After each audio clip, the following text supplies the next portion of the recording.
Saludos, mi hermanos.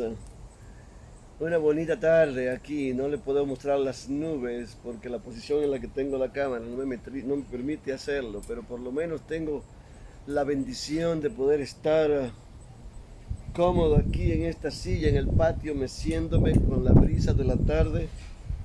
Ah, no podría ser mejor.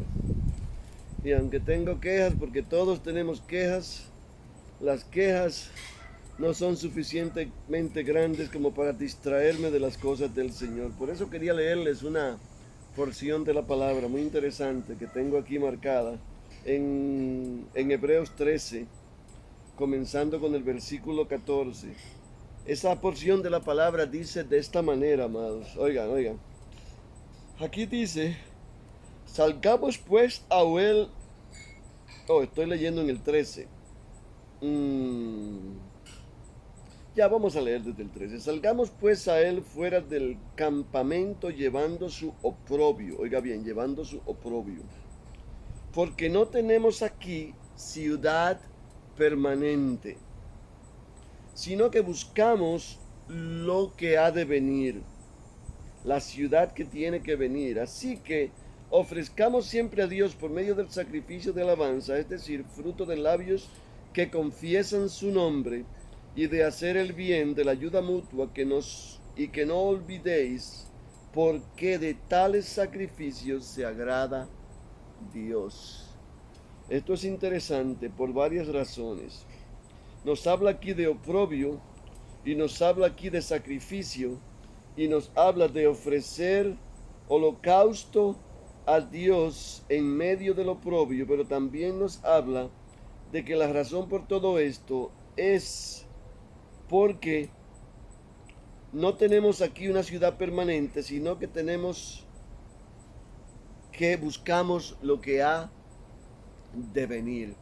Y esto es muy importante, amado, porque en nuestras vidas como seres que vivimos en este mundo es una vida de afanes, una vida de logros, una vida de triunfos, una vida de persecuciones, una vida de buscar las cosas que nos van a facilitar la vida en esta tierra. Y ciertamente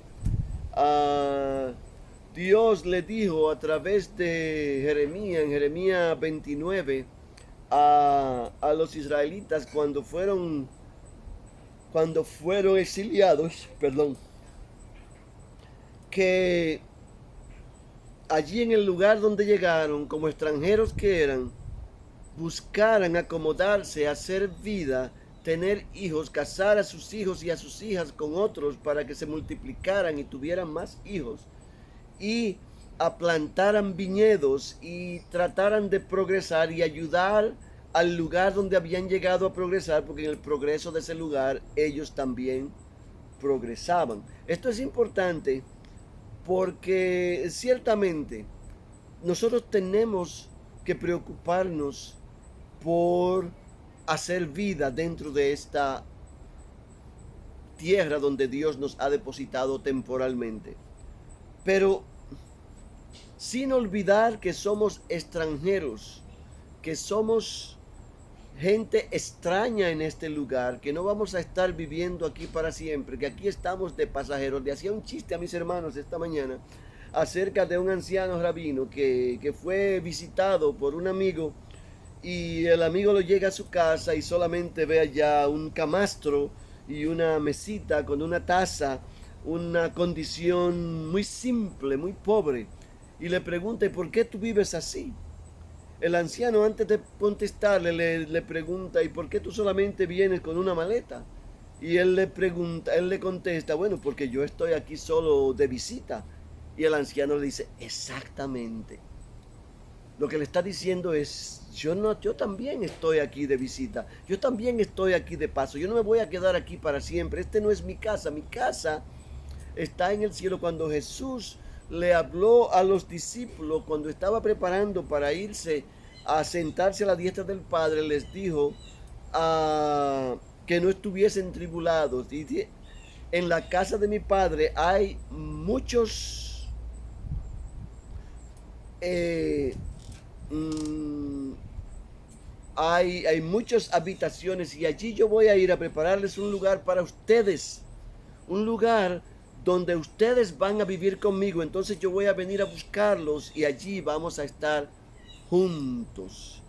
Esto es importante, amado, porque la tendencia que nosotros tenemos de creernos que esta vida es la única que hay y de que aquí es donde nos vamos a quedar por la eternidad, es tan errada, es tan equivocada, amados. Y la Biblia por donde quiera nos habla. Mira la primera de Pedro, por ejemplo, en el capítulo 1, lo que dice, bien interesante.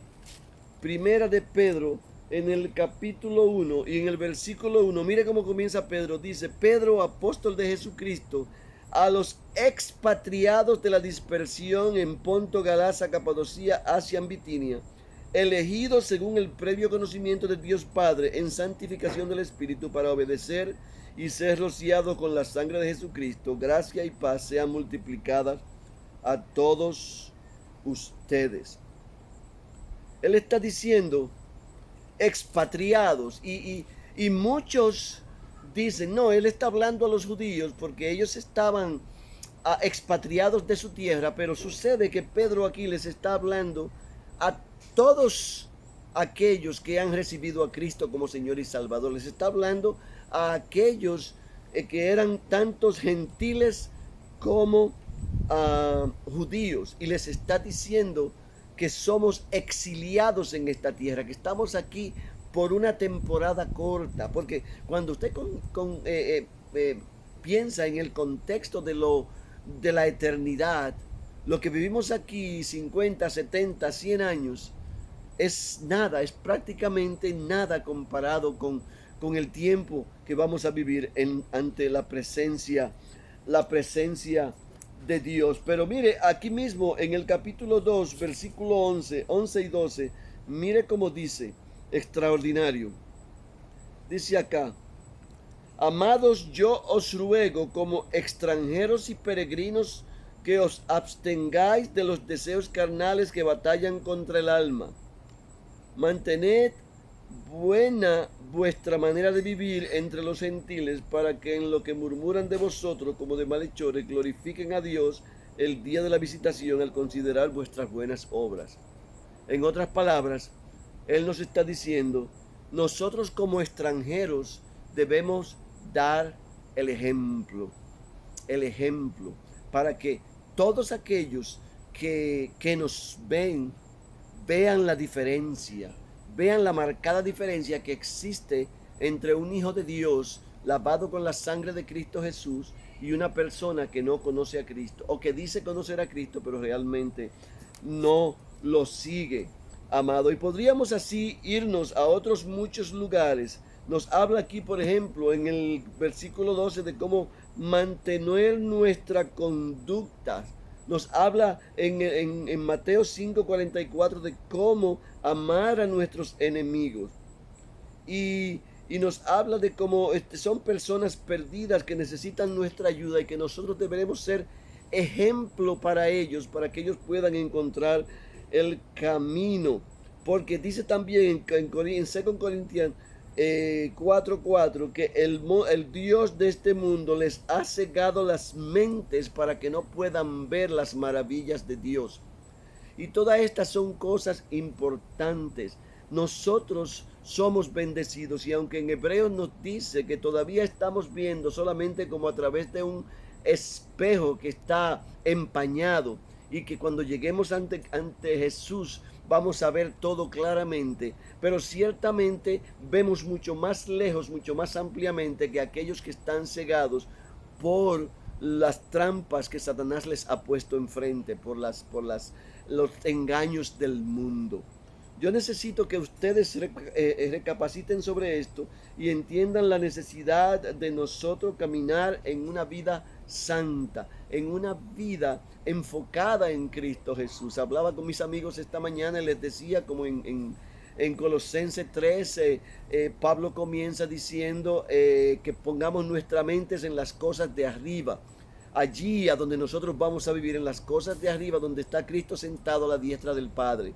Nos dice en Romanos 12:2 que debemos renovar nuestra mente. Pero todo esto lo hacemos no con nuestra fuerza, como nos dice en Filipenses 4, sino con la fuerza de Dios que habita en nosotros, con la fuerza que Dios ha depositado en nosotros.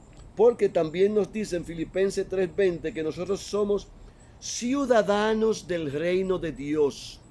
Y esto es tan importante, amados, que somos ciudadanos del reino de Dios y que estamos aquí solamente como sojourners, como transeúntes, como visitantes, que estamos ni siquiera viviendo aquí, sino en pasada, como decimos, porque como les decía antes, en el contexto de la eternidad, esto es solamente una brisa, como dice la palabra, que como las flores del campo, que en la mañana florecen y en la noche se mueren, así es la vida del hombre sobre esta tierra, que no va a perdurar. En Juan 18, cuando Pilatos estaba confrontando a Jesús, Jesús le dijo claramente: mi reino no es de este mundo. Y cuando entendemos lo que Jesús les dijo, debemos interpretarlo correctamente como que Jesús no pertenecía a este mundo. Él vino a este mundo solamente a salvarnos, a mostrarnos la vida de santidad y a rescatarnos para la gloria de Dios. Porque en Juan 15:19 nos dice, si ustedes pertenecieran a este mundo, el mundo los amaría, pero ustedes realmente no pertenecen a este mundo, dice en el versículo 20. Y por eso el mundo los rechaza. Y nosotros ciertamente somos rechazados por el mundo. Y muchos dicen: no, yo no te rechazo. Pero cuando confrontamos a alguien con la realidad del pecado, inmediatamente somos rechazados. Y así podríamos seguir hablando. Por ejemplo, cuando Jesús le ora al Padre, le está en Juan capítulo 17, le está hablando de cómo Él nos deja en este mundo, pero aunque no somos de este mundo, no nos puede sacar de este mundo, porque todavía hay una labor que hacer en este mundo. Y esa es la labor a que tú has sido llamado. Esa es la labor a que tú has sido a la que tú has sido escogido y para la cual Dios te ha dotado de habilidades específicas, de dones que son para tu buena obra en esta tierra y para su gloria y honra y alabanza. Entonces Él te está diciendo a ti: esta es la hora de tú comenzar a ver la realidad de tu vida. Tú no eres de aquí. Tú no tienes que preocuparte por las cosas de aquí, más que para ayudar a prosperar esta tierra si es que puedes, y para rescatar a aquellos que le pertenecen a Dios, que están perdidos en esta tierra, los cuales son muchos. Y cuando tú te alinees con ese concepto y puedas entender esa realidad, entonces tú vas a aprender a vivir la vida verdadera que es en Cristo Jesús, sabiendo que mi casa no está en este lugar. Y me fascina como lo dice Pablo, para mí, a los filipenses, para mí vivir es Cristo y morir es ganar. ¿Por qué razón? Porque si yo vivo para Cristo, para su gloria, para su honra, para avanzar su reino. Y si yo muero, pues me voy a vivir con Él y voy a estar mucho mejor, como dice Él. Esa es la verdad, esa es la realidad, y esto es lo que nosotros vivimos hoy y lo que tú puedes vivir si tú decides creerle a Cristo y hacer tu vida con Él. Todo lo que tienes que hacer es inclinar tu cabeza y orar y clamarle a Él y proclamar su nombre, decirle que tú te arrepientes de tus pecados y que tú quieres vivir una vida santa. Y Cristo, que escucha la voz de aquellos que le claman por la salvación, te va a escuchar y te va a dar el perdón y te va a recibir como su hijo desde ahora y para siempre. Por eso yo te exhorto, yo te llamo a que tú prestes atención a este mensaje y le hagas caso a Cristo Jesús, que te está llamando en este momento. Él te ama y no quiere que tú te pierdas. Y para ustedes que son hijos de Dios, recuerda, tú no eres de este mundo. Tú estás de pasajero en este mundo. Ciertamente tú naciste aquí, pero cuando tú te vayas, lo que se va a quedar aquí es tu carne, pero tú te vas con Él. De la misma manera que Él te depositó aquí en la tierra, Él te va a llevar con Él, y así tú vivirás para siempre con Él. Si eres de Él, tengamos esto en cuenta. Dios les bendiga, buenas tardes. Señor, gracias por este momento. Bendice a aquellos que escuchan. Santifícalos, Padre, y permíteles entender en sus corazones y en sus mentes la realidad de tu grandeza y de la casa que tú has preparado para nosotros, que tú nos tienes reservado una gloria maravillosa en tu presencia y que nosotros no pertenecemos en este mundo. En el nombre de Jesús, Dios les bendiga a todos. Amén.